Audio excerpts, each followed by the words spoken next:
أكبر أشهد أن لا إله إلا الله أشهد أن لا إله إلا الله أشهد أن محمدا رسول الله أشهد أن محمدا رسول الله حي على الصلاة حي على الصلاة حي على الفلاح حي على الفلاح الله أكبر الله أكبر لا إله إلا الله.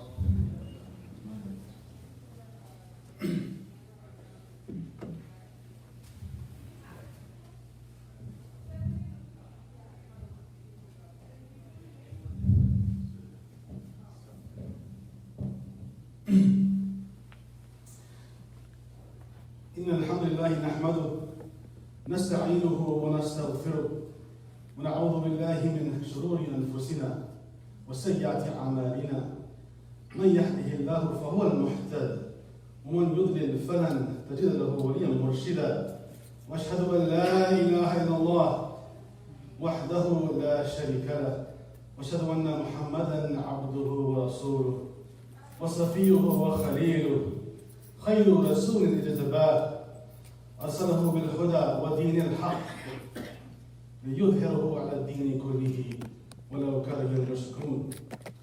يا أيها الناس اتقوا ربكم إن زلزلة الساعة شيء عظيم يوم ترونها تذهل كل مرضعة عما أرضعت وتضع كل ذات حمل حملها وترى الناس سكارى وما هم بسكارى ولكن عذاب الله شديد. فإن أصدق الحديث كتاب الله وخير الهدي هدي محمد صلى الله عليه وسلم وشر الأمور محدثاتها وكل محدثة بدعة وكل بدعة ضلالة وكل ضلالة في النار. We thank Allah subhanahu wa ta'ala for allowing us to be present on this day of Jumu'ah.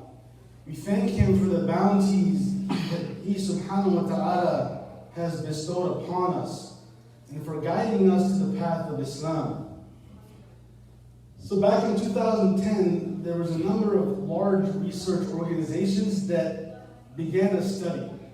And they started to explore civil discourse in the United States in public spaces.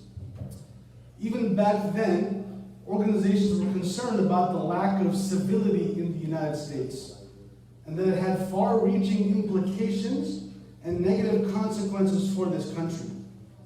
They studied civility over a course of 10 years, and they revisited the issue in 2019, and there were some interesting findings. The study found that 93% of Americans have a deep concern about the state of civility in our nation, and they would classify it as a problem. 68% of people classify incivility in this country as a serious problem. Interestingly, there was little difference between perceptions from 2010 and 2019. So the study showed that people in this country have been concerned about the lack of civility in the public discourse for a long time. And the survey also asked people what they thought about what the consequences of this lack of civility would be. And the responses to these questions were quite interesting. There were serious problems. People thought that this would lead to bullying and cyberbullying, harassment, violent behavior, hate crimes, intimidation and threats, intolerance, people feeling less safe, discrimination, less community involvement or engagement by people, and feelings of isolation and loneliness. Serious problems. And what exactly is being civil, right? It means being polite and courteous in behavior and speech. It is to have good akhlaq. It is to have good character. Now I wanted to spend a few minutes today talking about the concept of akhlaq in Islam, characters, your morals, your manners, and what that means in our tradition. Allah subhanahu wa ta'ala says in Surah Qalam, وَإِنَّكَ لَعَلَىٰ خُلُقٍ عَظِيمٍ. O you, Muhammad, was created on an exalted standard of character. Good manners is one of the comprehensive subjects in the Quran and Sunnah. It is a comprehensive advice. There are over a dozen hadith where people asked the Prophet ﷺ for advice, or he offered his own advice, and he spoke directly about akhlaq, about manners, about having good manners. For example, a man came to the Prophet ﷺ and said, "Give me good advice." The Prophet replied, "Don't get angry. Don't get angry." The man said, "I want more." The Prophet ﷺ said, "Don't get angry." He said, "I want more." The Prophet again replied for the third time, "Don't get angry."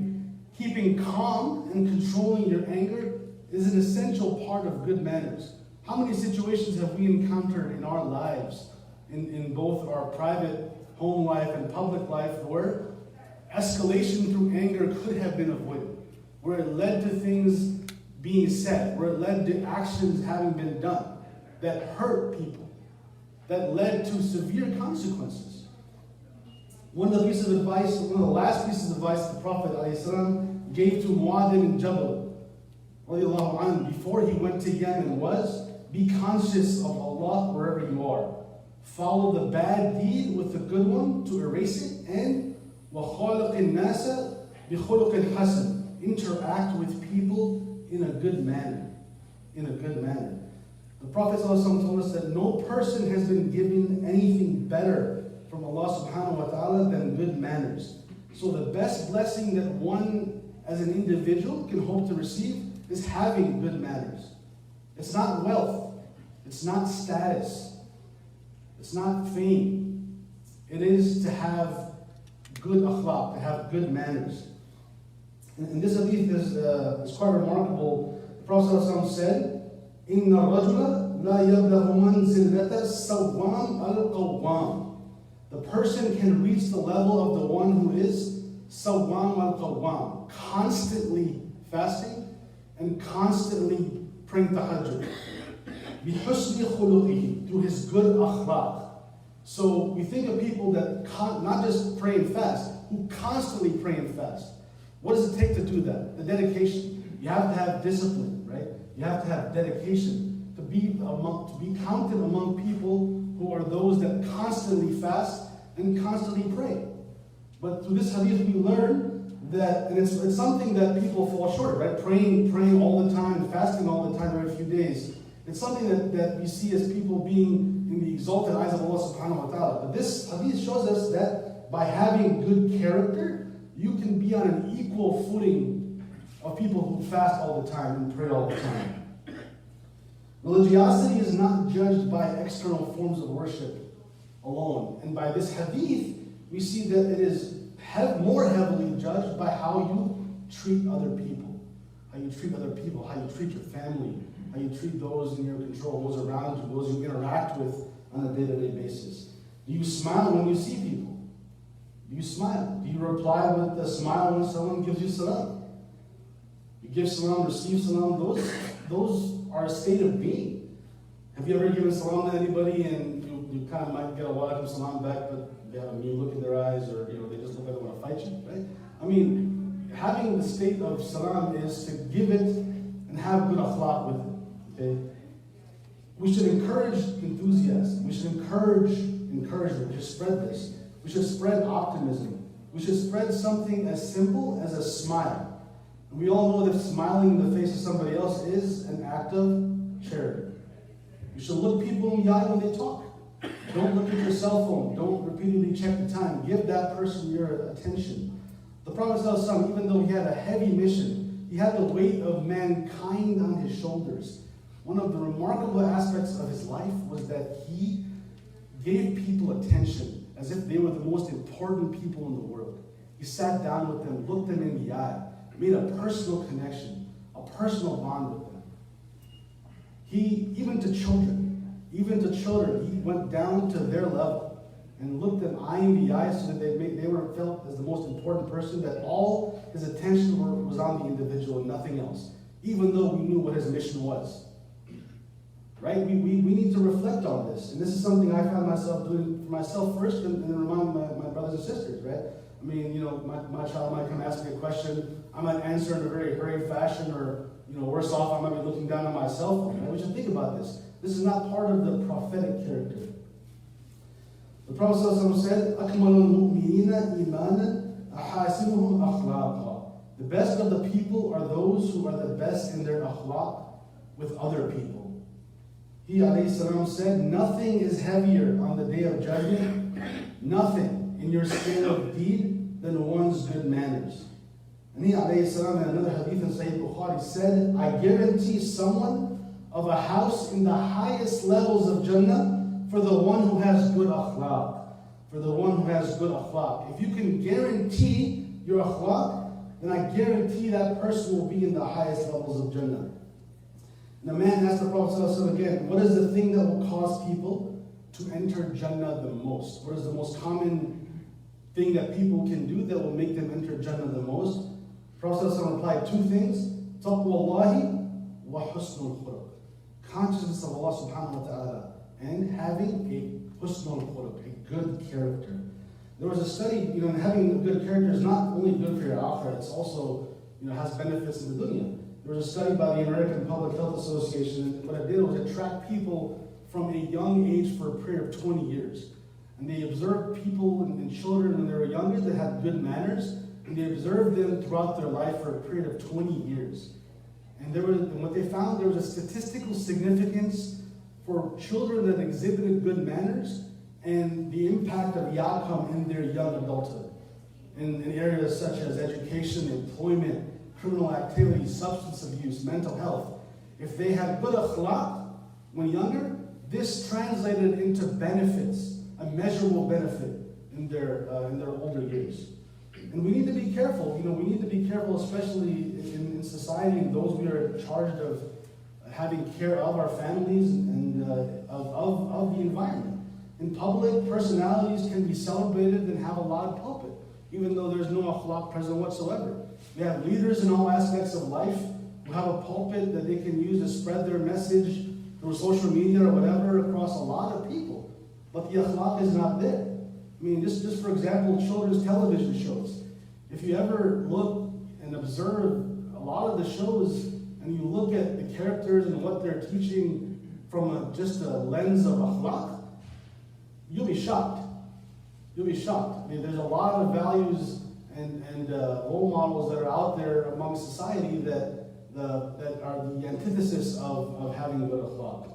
So my brothers and sisters, being of good character is an essential part of being a Muslim. And the Prophet ﷺ, as he said, was sent down only to complete the best of manners. He was sent down only to complete the best of manners.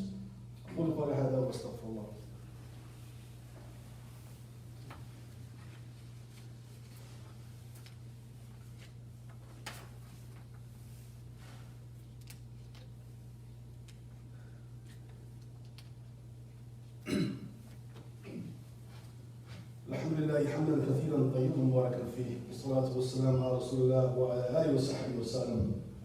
So the Prophet ﷺ was a man of introspection. He was a person of constant reflection. Even though he was guaranteed to have all of his past and future sins forgiven, he always reflected upon his own condition and the condition of the people. He always had, even though he was guaranteed the highest station of Jannah, he always was somebody that reflected and introspected.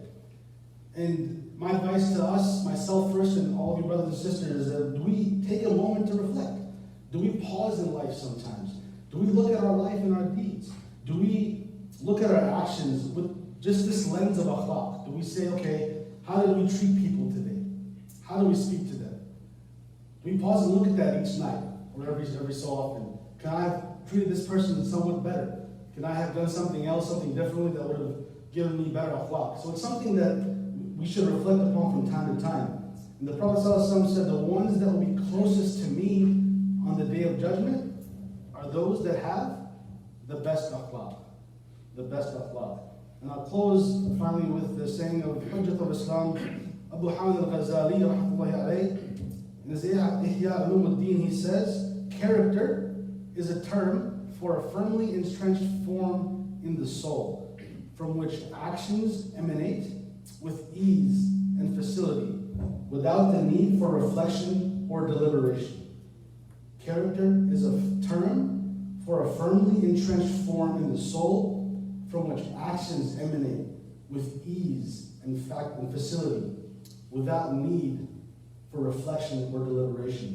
We ask Allah subhanahu wa ta'ala to make us among those who emanate a good character in everything that we do. We ask Allah subhanahu wa ta'ala to elevate this world around us with our character and to place us in the highest ranks of Jannah through our character.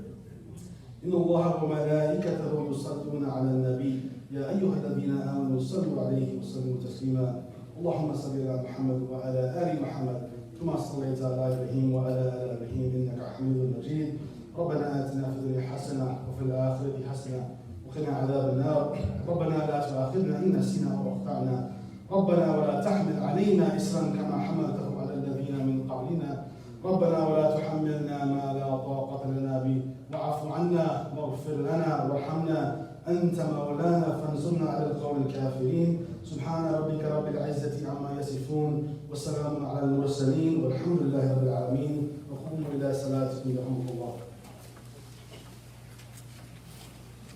الله أكبر الله أكبر أشهد أن لا إله إلا الله أشهد أن محمدا رسول الله حي على الصلاة حي على الفلاح قد قامت الصلاة قد قامت الصلاة الله أكبر الله أكبر لا إله إلا الله.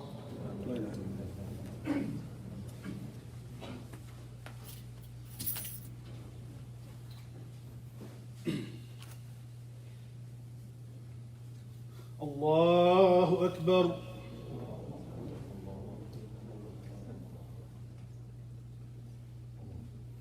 بسم الله الرحمن الرحيم الحمد لله رب العالمين الرحمن الرحيم مالك يوم الدين إياك نعبد وإياك نستعين اهدنا الصراط المستقيم صراط الذين أنعمت عليهم غير المغضوب عليهم ولا الضالين.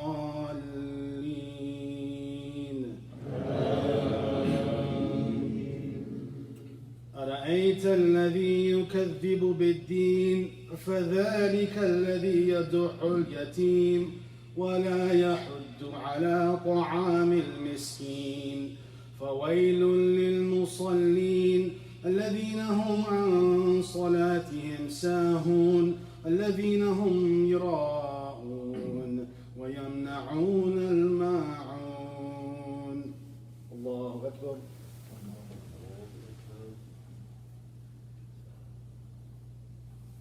الله لمن حمده. الله أكبر.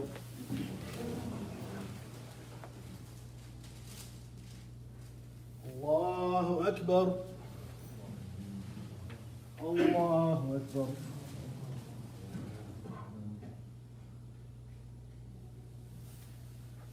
الله أكبر.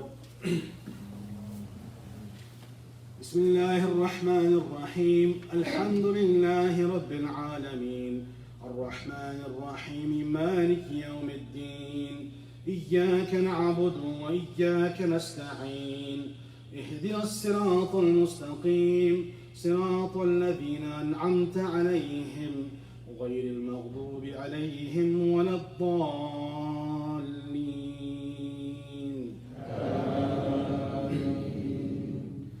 قل هو الله أحد الله الصمد لم يلد ولم يولد ولم يقل له كفوا أحد. الله أكبر.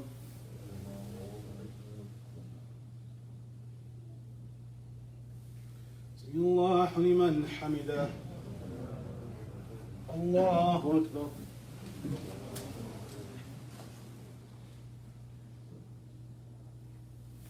الله أكبر. الله أكبر.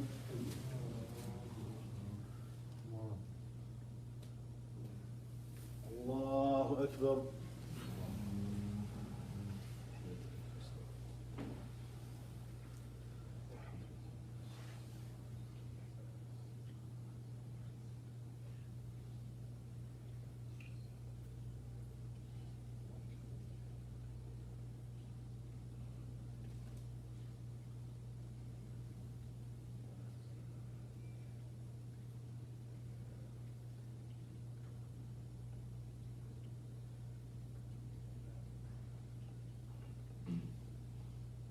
السلام عليكم ورحمة الله.